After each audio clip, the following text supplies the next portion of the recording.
नमस्कार मित्रों। आज का वीडियो एक महत्वपूर्ण आयुर्वेदिक औषधि पे है। ये औषधि क्लासिकल आयुर्वेदिक औषधि है जिसका प्रयोग लगभग हर चिकित्सक अपनी ओपीडी में अवश्य ही करता है, क्योंकि ये एक औषधि कई रोगों में प्रयोग की जाती है। आज की औषधि है संजीवनी बटी। अब हम आपको संजीवनी बटी के बारे में बताएंगे कि इसमें क्या क्या इंग्रेडिएंट होते हैं, इसके कंपोजिशन क्या हैं, इसके घटक द्रव्य क्या हैं। तो इसमें पहला घटक द्रव्य है बिडंग। बिडंग को आप लोग जानते हैं, वाय बिडंग भी कहते हैं। ये कृमिघ्न है, अर्थात कृमि को मारने में नंबर 1 मेडिसिन बताई गई है। ये नागर है, अर्थात सुंठी भी है। कृष्णा है, पिप्पली जिसको कहते हैं। पथ्या है, पथ्या मीन्स हरित की। आमलकी है, आप लोग जानते हैं, इससे भली भांति परिचित हैं आप। विभीतक है, इसमें वचा का प्रयोग किया गया है। इसमें गुडुचि का प्रयोग किया गया है। भल्लातक है, इसमें वत्सनाभ है। और इन सारे द्रव्यों को लेकर के जो गोमूत्र है उसकी भावना इसमें दी जाती है।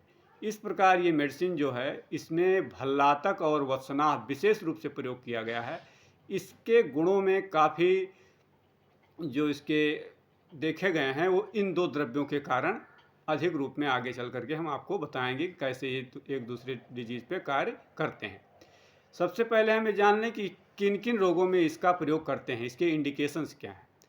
पहला है एबनॉर्मल स्वेटिंग, अर्थात जिसको पसीना बहुत ज़्यादा आता है या फिर नहीं ना के बराबर आ रहा है या फिर पसीने में बैड स्मेल आती है, उसमें संजीवनी बटी का प्रयोग बहुत प्रचुरता से करना चाहिए और किया भी जाता है। डिटॉक्सिफिकेशन करते हैं शरीर का, ये इसलिए करता है क्योंकि ये फीवर में ये मेडिसिन बहुत ज़्यादा प्रयोग की जाती है। और ये फीवर चाहे एंटीवायरल हो, वायरल ओरिजिन का हो या बैक्टीरियल ओरिजिन का हो, तो उसमें आए जो एंटीवायरल की तरह और एंटी माइक्रोबियल की तरह कार्य करता है और जो हमारे शरीर में टॉक्सिन जमा हैं उसको निकाल करके जो फीवर की साइकिल होती है उसको ब्रेक कर देता है और उसको दूर कर देता है। एंटीवेनिन प्रॉपर्टीज होती है। एंटीवेनिन का मतलब है किसी प्रकार की इंसेक्ट बाइट से जो होने वाले साइन सिम्टम होते हैं, इसको देने से वो साइन सिम्टम रिड्यूस हो जाते हैं, अर्थात कम हो जाते हैं। उसके जो लक्षण हैं धीरे धीरे गायब हो जाते हैं। इसका प्रयोग एब्डोमिनल पेन में भी किया जाता है। एब्डोमिनल पेन का नेचर जो होता है वो एक्यूट होता है और प्रिकिंग पेन होता है, उसमें संजीवनी बटी अधिक कारगर होती है। अब अगली स्लाइड की तरफ हम लोग चलते हैं। इसकी मात्रा क्या है, डोज, किस रोग में कितनी मात्रा में इसका प्रयोग करना चाहिए। पहला है अजीर्ण, जिसको इंडाइजेशन भी कहा जाता है। इसको आयुर्वेद में आमदोष से कोरिलेट करते हैं। इसमें दो संजीवनी बटी का जो प्रयोग करेंगे वो टीडीएस करेंगे, सुबह दोपहर शाम 6 से 8 घंटे के गैप पर इसका प्रयोग करेंगे और इसकी मात्रा का निर्धारण जो है 125 मिलीग्राम एक टाइम में देंगे, अर्थात सुबह दोपहर और शाम 3 डोज में डिवाइड करके 125 मिलीग्राम की मात्रा में देते हैं। गुल्म, ये आयुर्वेद की बहुत ही सिग्निफिकेंट डिजीज है और कह लीजिए बहुत ही कंट्रोवर्शियल टॉपिक है कि गुल्म होता क्या है। गुल्म को बताया गया है कि कोई ऐसा एब्डोमेन में पैल्पेबल मास हो जाए, उसको गुल्म संज्ञा दी गई है। इसमें प्रयोग करेंगे 125 मिलीग्राम सुबह दोपहर शाम। वायु का गोला अगर पेट में बन रहा है, वो एक तरफ रह रहा है फिर दूसरी तरफ चला जा रहा है, कभी राइट रह रहा है कभी लेफ्ट रह रहा है, उसको गुल्म रोग में कह करके हम इसको चिकित्सा करते हैं। इसमें 125 मिलीग्राम की मात्रा में सुबह दोपहर शाम की मात्रा में प्रयोग करना चाहिए। अगला रोग है विसूचिका। इसमें ये होता है कि इन्फेक्शन हो जाता है जीआईटी में, उसमें वोमिटिंग भी होता है, नासिया भी होता है और डायरिया भी हो जाता है। इसमें डोज बढ़ा देते हैं। 250 मिलीग्राम की मात्रा में सुबह दोपहर शाम इसका प्रयोग किया जाता है। इसका इंडिकेशन हमारे क्लासिकल टेक्स्ट में सर्पदंश में किया गया है। ये सर्पदंश में प्राचीन काल से प्रयोग करते चले आए हैं, क्योंकि उस समय एंटीवेनिन प्रॉपर्टी जो इसके अंदर थी, इसीलिए इसका प्रयोग किया जाता है। इसमें भल्लातक और वसनाभ 2 द्रव्य डाले गए हैं। ये दोनों पॉइजनस ड्रग्स हैं और पॉइजन को पॉइजन ही मारता है, जिस तरह हमारी चिकित्सा सिद्धांत कहता है। इसलिए सर्पदंश में इसका प्रयोग डोज अधिक मात्रा में करके 1 ग्राम तक की मात्रा में सुबह दोपहर शाम अर्थात 8-8 घंटे के अंतर से देने से उसके जो साइन सिम्टम होते हैं वो काफ़ी हद तक रिड्यूस हो जाते हैं।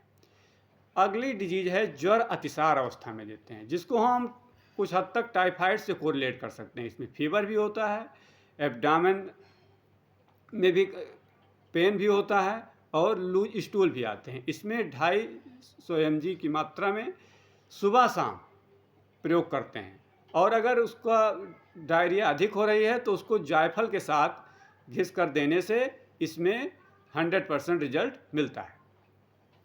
अब इसमें एक एक इंग्रेडिएंट के बारे में हम जानेंगे। जैसे वत्सनाभ पड़ा हुआ है, वत्सनाभ ये पॉइजनस ड्रग है, ये उष्ण होती है, इसका प्रयोग स्वेदन करना होता है, इसीलिए इसका प्रयोग ज्वर में अर्थात फीवर में किया जाता है। ये डायूरेटिक होता है, इसलिए हमारे शरीर में जितने भी टॉक्सिन्स होते हैं उसको निकालने का भी काम ये संजीवनी बटी करती है। इसका प्रयोग आम ज्वर में करते हैं। आम शब्द जो है आयुर्वेद का बहुत ही सिग्निफिकेंट टर्म है। इससे कारण कई डिजीज हमारे शरीर में होती हैं जो आजकल समाज में देखी गई हैं। इस डिजीज के बारे में हम अगली स्लाइड पे भी आपको बताएंगे। इसका प्रयोग आम ज्वर में भी करना चाहिए। अब ये क्वेश्चन उठता है कि इस मेडिसिन को हम किसके साथ लेंगे, इसका अनुपान क्या होगा। इसमें अदरक सरस का प्रयोग बताया गया है, अदरक का सरस का प्रयोग कर सकते हैं, या फिर कुछ भी ना मिले तो गुनगुने पानी से इसका प्रयोग करना चाहिए। इसका प्रयोग अगर देखा जाए दोषों की दृष्टि से तो कफ वातज रोग कोई भी हो उसमें संजीवनी बट्टी का प्रयोग बिना किसी भय से करना चाहिए। अगली स्लाइड की तरफ हम लोग चलते हैं। अब इसके साइड इफ़ेक्ट्स क्या होंगे अगर हम इसको किसी चिकित्सक के देख रेख में नहीं लेंगे या फिर अधिक मात्रा में ले लेंगे तो इसमें क्या होगा। इसमें क्या होता है कि इससे पित्त दोष बढ़ जाता है, इससे एसिड रिफ्लेक्स होता है, हार्ट बर्न होता है, सीने में जलन हो जाती है, एसिडिटी हो जाती है और सूखी खांसी आने लगती है। अगर ब्रेडिकार्डिया है तो उसमें इसका प्रयोग नहीं करना चाहिए। ये इम्यूनोमॉड्यूलेटरी होती है, इसका मतलब होता है कि हमारे शरीर के इम्यून सिस्टम को ये मॉडिफाई कर देता है, और वो जो इम्यून सिस्टम है वो हमारे शरीर के अंदर जो इन्फेक्शंस होते हैं उसको जल्दी ही शरीर से बाहर निकालने का काम करता है। इसमें 2 ड्रग्स जो यूज की गई हैं, गिलोय और भल्लातक, इनका काम है इम्यूनोमॉड्यूलेटरी, और इसलिए शरीर की इम्यूनिटी को ये मॉडिफाई कर लेते हैं। टाइफाइड में संजीवनी बटी और प्रवाल पिष्टी और तुलसी चूर्ण अगर 45 डेज तक प्रयोग करते हैं, ये देखा गया है प्रैक्टिकली, तो टाइफाइड बुखार दोबारा वापस आने की संभावना बिल्कुल ना के बराबर होती है। इसीलिए संजीवनी बटी को प्रवाल पिष्टी के साथ करना चाहिए, उसमें तुलसी चूर्ण मिला करके ये मात्रा कम से कम 40 से 45 दिन तक प्रयोग करनी चाहिए।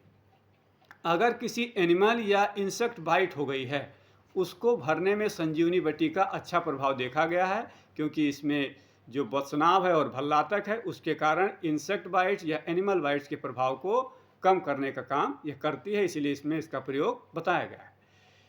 प्राचीन काल में ये प्राइमरी हर्बल मेडिसिन थी, किसके लिए, जो स्नेक बाइट है उसके सिम्टम्स को रिड्यूस करने के लिए, उसके रिस्क को भी रिड्यूस करने के लिए इसको प्राइमरी हर्बल मेडिसिन के रूप में इसका प्रयोग किया गया है, क्योंकि ये जो रिकवरी प्रोसेस होता है उसको स्पीड अप कर देते हैं और रोगी जल्दी ठीक हो जाता है।